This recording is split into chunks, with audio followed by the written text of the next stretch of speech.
নমস্কার, আমি সোমা। আমার মাদারহুড জার্নি চ্যানেলে আপনাদের সবাইকে অনেক অনেক স্বাগত। আমার শুরুটা হলো, দেখুন এই বাগানের সুন্দর ফুলগুলোকে দিয়ে। এগুলো আমার জীবনের একটা অংশ। আমার সন্তানদের মতো করে আমি এদেরকে বড় করে তুলি। আমি আর 5টা সাধারণ মানুষের মতো, আমিও একটা সাধারণ গৃহবধূ। আপনাদের মতনই আমার ছোটোবেলা থেকে বেড়ে ওঠা আমার নানান গল্প নিয়ে আপনাদের কাছে হাজির হয়ে। প্রত্যেকটা মেয়ের জীবনে বিভিন্ন গল্প থাকে। আমারও সেরকম আলাদা ধরনেরই গল্প রয়েছে। আমার জীবনে সবচেয়ে গুরুত্বপূর্ণ জিনিস হলো মাতৃত্ব, যেটা আমি সহজে পাইনি। মূলত আমার এই চ্যানেলটা খোলা সেসব মানুষদের জন্য, সেসব মাদের জন্য, কিংবা সেসব মেয়েদের জন্য যাদের জীবনে মাতৃত্ব বিষয়টি খুব জটিলতায় ভরে উঠেছে।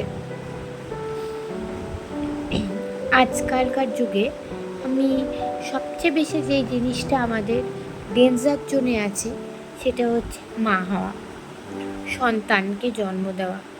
না জানি কত সমস্যার মধ্যে দিয়ে প্রত্যেকটা মেয়েকে এই জীবনটাতে অগ্রসর হতে হচ্ছে।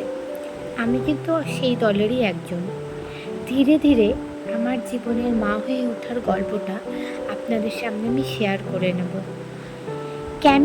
কারণ আমি চাই না যে আমার জীবনে যে সমস্যাগুলোতে আমি ভুক্তভোগী আর কেউ হোক।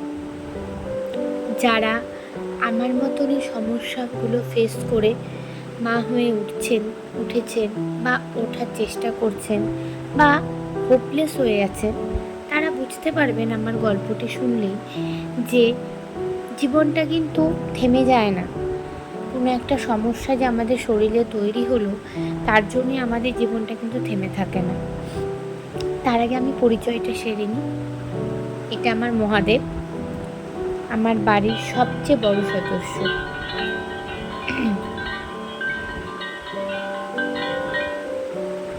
আমার গাছের ফুল, প্রতিদিন সকালে উঠে ফুল তুলে নিজের ভগবানকে, আরাধ্য ভগবানকে পুজো করে আমি কাজে বেরোই। আমার বাবা কিছুদিন আগে আমাকে ছেড়ে চলে গেছেন।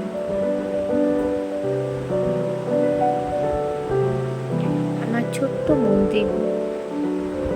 জীবনে যখন সব দরজা বন্ধ হয়ে যায়, তখন এই একটা দরজাই খোলা থাকে, যারা আমাদেরকে আশ্রয় দেয়, যাদের আমাকে ভালোবাসতে শেখায়, ভরসা করতে শেখায়।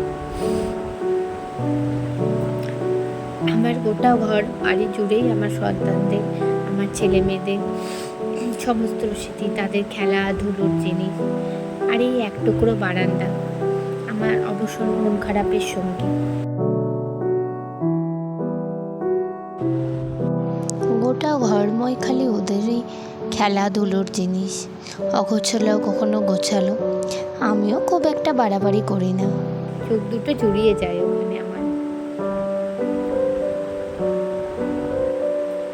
সারা ঘরময় শুধু আমার বাড়িতে দেখবেন এদেরই খেলাধুলোর জিনিস, অগোছালো হয়ে থাকে। আমিও ছেড়ে দিই, কিছু বলি না। এই হুটোপুটি জীবনটার জন্যই তো আমার এতদিনের কষ্ট। নিজেকে না জানি কত কিছুর মধ্যে দিয়ে পার করতে হয়েছে এই মিষ্টি মুখগুলো দেখার জন্য, একবার মা ডাক শোনার জন্য। জানেন তো, জীবনটা বড়ই অদ্ভুত। আমিও জীবনের এমন একটা মুহূর্তে এসে পৌঁছেছিলাম যখন আমার মনে হয়েছিল আমি আর কোনোদিনই হয়তো মা হতে পারবো না। কিন্তু কখনো এই ধারণাটা কারোর মনে আনাটাই উচিত না। আমি অনেক কিছু ফেস করে এই জায়গাটায় এসেছি, এবং আমি চাই যে কোনো মেয়ে যেন সেই জায়গাটা কখনো না আসে। ভগবান সবার জন্য কিছু না কিছু ভেবে রেখেছে, অবশ্যই সময় মতো। সেই সময়ের আগে কিছু হবে না। সাময়িক দুঃখ কষ্টের মধ্যে দিয়ে আমরা যাব, কিন্তু সব বাধা পেরিয়ে যখন আপনি হাসি মুখগুলো দেখবেন, আপনার কষ্ট, আপনার জীবনের দুঃখ কোথায় উড়ে যাবে। ধীরে ধীরে গল্পের দিকে অগ্রসর হব। আজকের ভিডিওটা এখানেই শেষ করছি। ভালো লাগলে একটা লাইক করে দেবেন আর সাবস্ক্রাইব করে দেবেন।